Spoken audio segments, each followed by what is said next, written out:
projeto ambicioso que pretende comentar os salmos com os padres da igreja.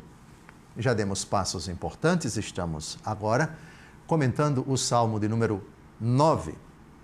E agora nós já vamos direto para o versículo 6. Esse salmo foi escrito pelo rei Davi num contexto de muito sofrimento. Remeto o caro telespectador para os programas anteriores sobre o contexto no qual o rei Davi redigiu esse salmo.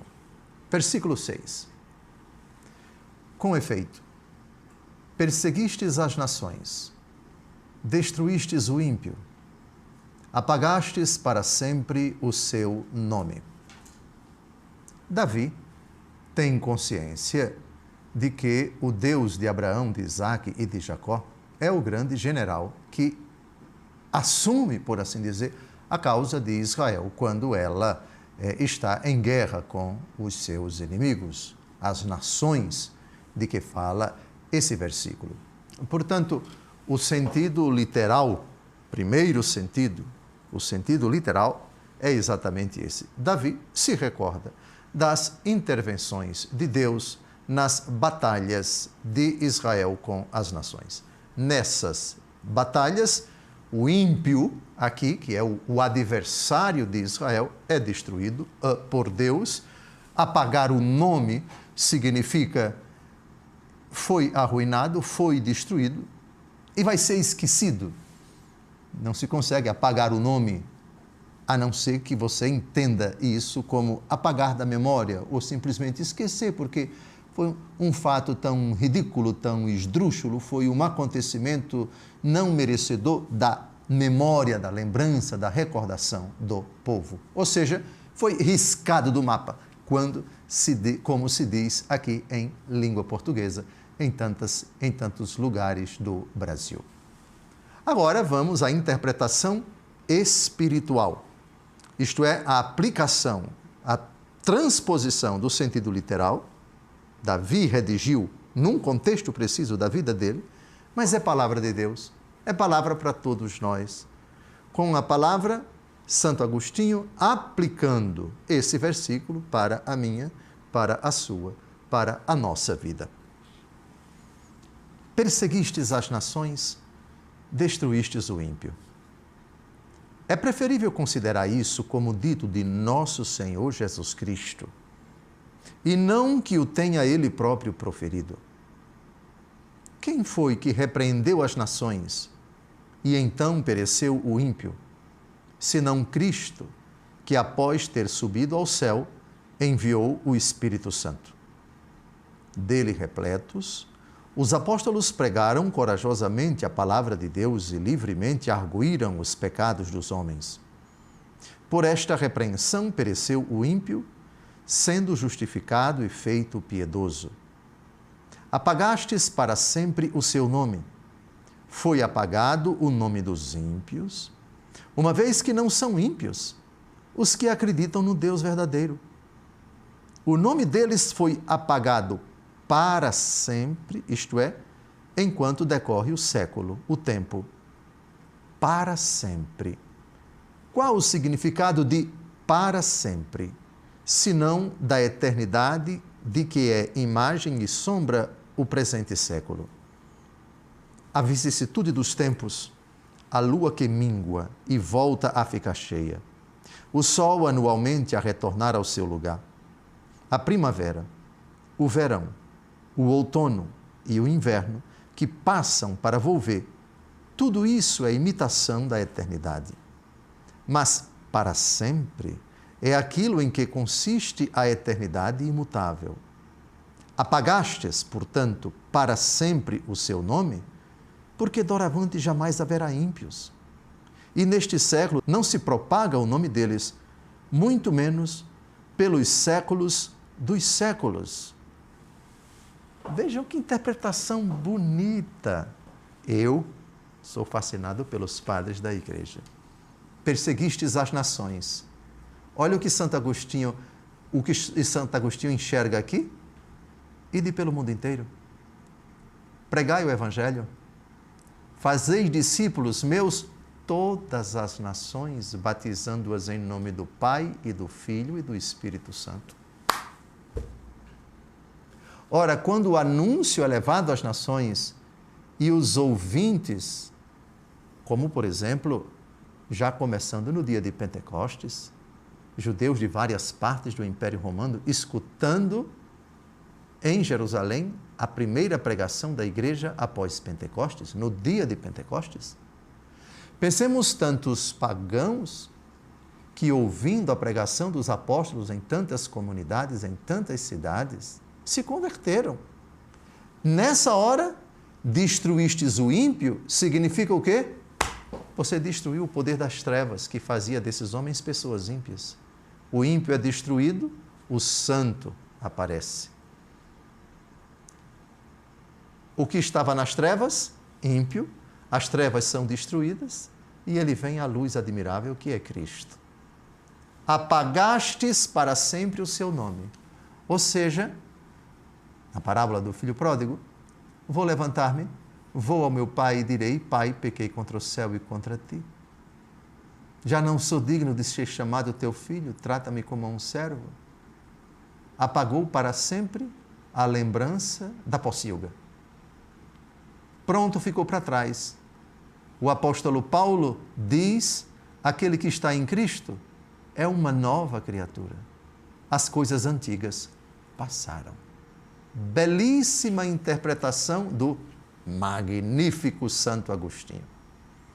Agora vamos a um outro padre da igreja, pouco conhecido aqui no Brasil.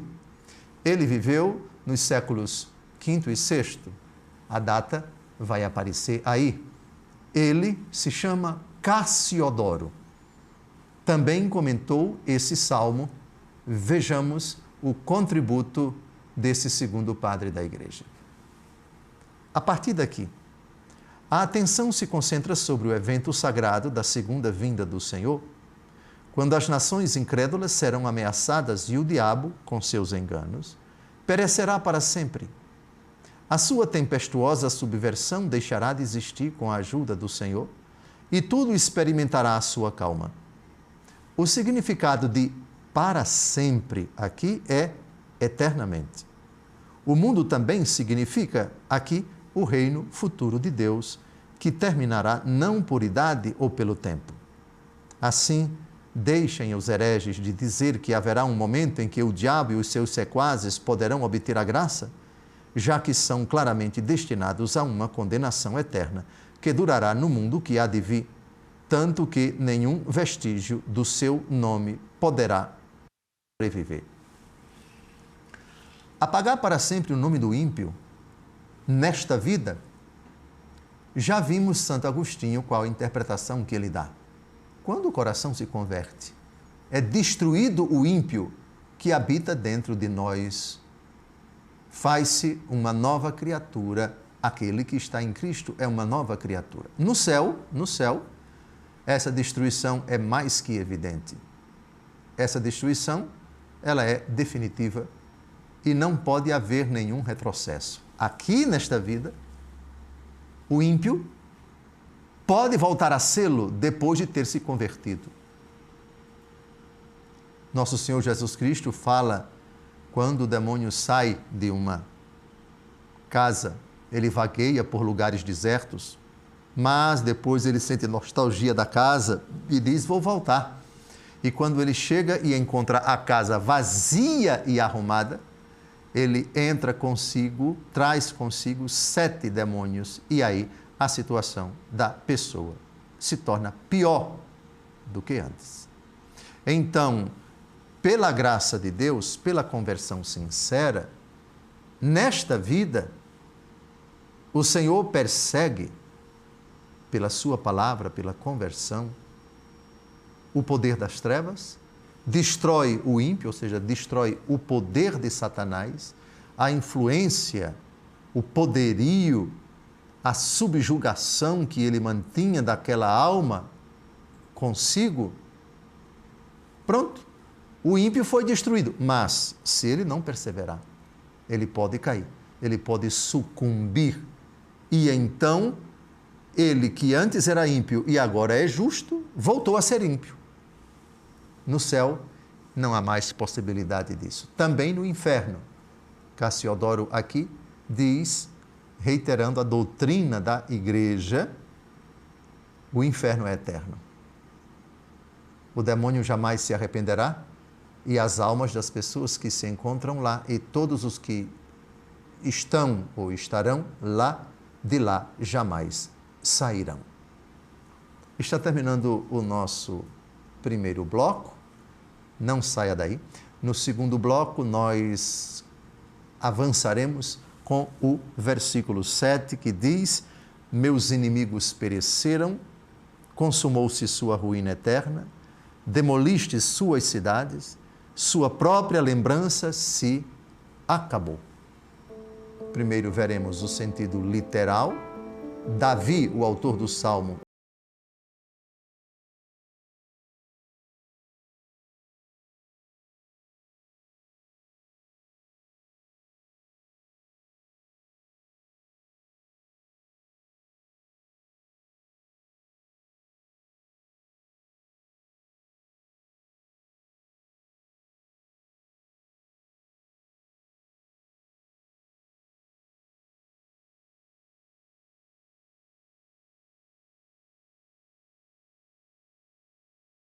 versículo por versículo, o Salmo de número 9.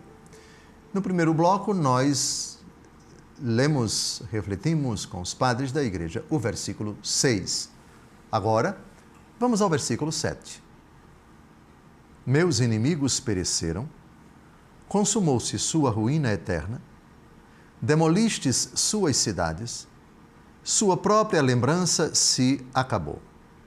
Contexto imediato em que o Salmo foi redigido, o autor é o rei Davi, que já no Salmo 3º, mas também aqui, transparece que ele tem diante de si uma difícil realidade para enfrentar os seus inimigos, inimigos de carne e osso, que ameaçavam o seu reino, também a sua integridade física, dentre eles, o seu próprio filho, Absalão, que queria ver o pai morto, mas é Absalão quem vai acabar morrendo. Então, aqui, Davi se refere aos inimigos dele que pereceram. Dentre eles, o seu próprio filho. Dentre eles, o seu próprio filho que vai morrer. Consumou-se sua ruína eterna. Ou seja, eles que pretendiam perseverar foram destruídos, morreram, desapareceram. Demoliste suas cidades. Essa era uma prática comum naquele tempo. Se aqui é o reduto de um povo inimigo desta nação e esta nação em batalha consegue destruir o exército, vem aquela prática antiga de pegar os despojos, ou seja, se apropriar de todos os bens daquele povo. Os sobreviventes se tornavam escravos e as cidades eram demolidas, como Jerusalém foi destruída ali por volta do ano 70 pelo general Tito, depois de uma rebelião dos judeus. Aliás, realidade, fato triste, profetizado por nosso Senhor Jesus Cristo. Dias virão em que não ficará pedra sobre pedra. Agora vamos à interpretação. Demolir cidades, acabar a lembrança dos inimigos, perecer o inimigo, consumar-se a sua ruína eterna. O que significa isso do ponto de vista espiritual? Para mim, para você, para todos nós. Agora entra de novo em cena o gênio Santo Agostinho. Consumou-se sua ruína eterna. Demoliste suas cidades, as cidades onde reina o diabo e onde se realizam os planos dolosos e fraudulentos, como numa cúria. Os serviços de cada um dos membros, satélites ou ministros, assessoram-lhe o governo, os olhos para a curiosidade, os ouvidos para a lascívia, ou coisa má ouvida de bom grado, as mãos para a rapina, ou outro crime ou ignomínia. E os demais membros igualmente combatem em favor deste governo tirânico de seus planos perversos. povo desta cidade seriam as afeições delicadas e movimentos desordenados da alma que suscitam sedições cotidianas no homem, onde há rei, cúria, ministros, povo, a cidade. Mas tais coisas não existiriam nas mais cidades se primeiro não existissem em cada um dos homens, que são elementos e germes das cidades. O Senhor as destrói quando expulso o príncipe, do qual foi dito: agora o príncipe deste mundo será lançado fora. Esses reinos são devastados pela palavra da verdade, os planos malignos se entorpecem, domam-se as afeições torpes, subjugam-se as funções dos membros e dos sentidos, sendo tudo transferido para a milícia da justiça e das boas obras, segundo a palavra do apóstolo: o pecado não impere mais em vosso corpo mortal. Então a alma se tranquiliza e o homem se orienta para o repouso e a felicidade. Meus inimigos, a leitura que Santo Agostinho faz é esta: subjais uma luta que jamais acabará enquanto peregrinarmos nesta vida. Luta de que fala o apóstolo Paulo. A nossa luta não é contra a carne, nem contra o sangue, mas contra os poderes deste mundo tenebroso, contra as potestades que habitam nos ares. Então, meus inimigos pereceram, os inimigos espirituais, porque na batalha que se travou dentro do homem, seus olhares, suas tendências desregradas, seus sentidos, quando abrem a porta do coração, por assim dizer, para aquilo que não presta, que não é devido, aquilo que conduz o homem para as trevas, a prática da licenciosidade, os pensamentos maus, aquilo de que Jesus diz, não é aquilo que entra no homem que o torna impuro, mas o que sai dele, assassínios, roubos, adultérios e tantas outras coisas. Isso que está dentro do homem é que torna o homem impuro. Pois bem, a ruína de Satanás acontece, esses inimigos perecem, essas cidades são demolidas, sua lembrança se acaba quando a graça de Deus triunfa sobre as trevas dentro do coração humano. Bela leitura do grande Santo Agostinho. E agora vamos a uma segunda interpretação. Santo Atanásio, doutor da Igreja, Egito, nasceu no ano 296, morreu no ano 373. Ele escreveu uma obra sobre um grande monge do deserto chamado Antão, Santo Antão, vida de Santo Antão. Vejamos o que o grande Atanásio diz. Certa vez alguém bateu à porta de meu mosteiro, saí e vi alguém grande e alto. Perguntei-lhe: quem és? Sou Satã. Por que estás aqui? Acusam-me sem motivo os monges e os outros cristãos todos. Por quê? Por que me execram o tempo todo? Por que os molestas? Não os atormento. Eles mesmos é que se perturbam. Sou fraco. Não leram eles: o inimigo acabou? Para sempre em ruínas, arrasaste as cidades, sua lembrança sumiu? Não tenho mais lugar, nem feições, nem cidade. Agora por toda parte há cristãos e por cúmulo o deserto está cheio de monges. Que eles mesmos se protejam e não me amaldiçoem sem motivo. Então admirei a graça do Senhor e disse ao diabo: tu és sempre mentiroso, nunca dizes a verdade e, no entanto, sem quereres, acabas de dizer a verdade. Cristo, quando veio, tornou-se fraco, abatido, desarmado. Ao ouvir o nome do Salvador e não suportando a queimadura, desapareceu.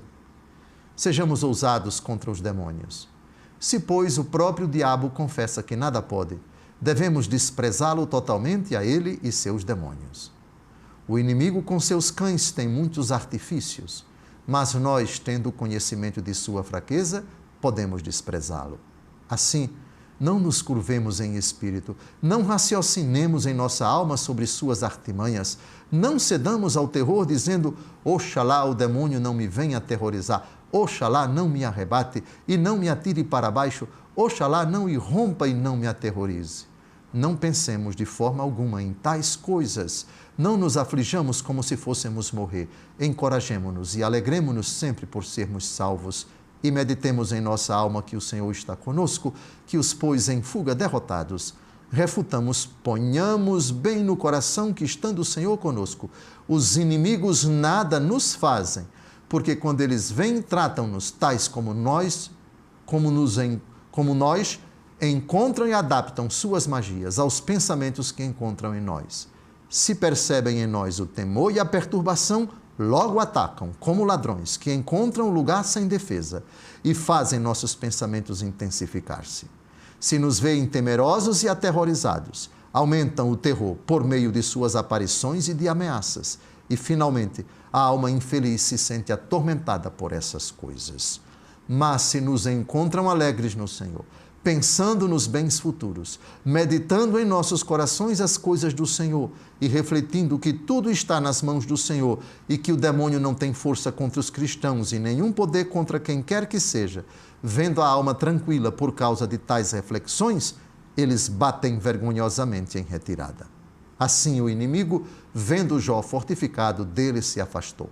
Mas encontrando Judas desguarnecido, dele se apoderou.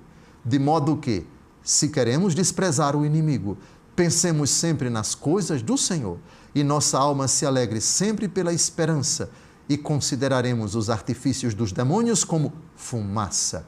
Em vez de perseguir-nos, fugirão, porque, como eu disse, são medrosos, tendo sempre a perspectiva do fogo que lhes está preparado. É interessante. As pessoas pensam, talvez por uma deficiente formação bíblica, que se deve ter medo do demônio. É exatamente o contrário. Se nós soubéssemos quantos poderes o Senhor nos concede, as armas de que dispomos, concluiríamos, Ele é que tem medo dos santos, dos puros, dos inocentes, dos que estão junto de Deus. Aí, meus inimigos pereceram. Consumou-se sua ruína eterna, demoliste suas cidades, sua própria lembrança se acabou. Belíssima, espetacular interpretação de Santo Atanásio e Santo Agostinho sobre esse versículo. Já terminando o nosso programa, desejo a você uma semana abençoada. Não tenha medo do demônio, ele é que deve ter medo de você. Até o próximo encontro, se Deus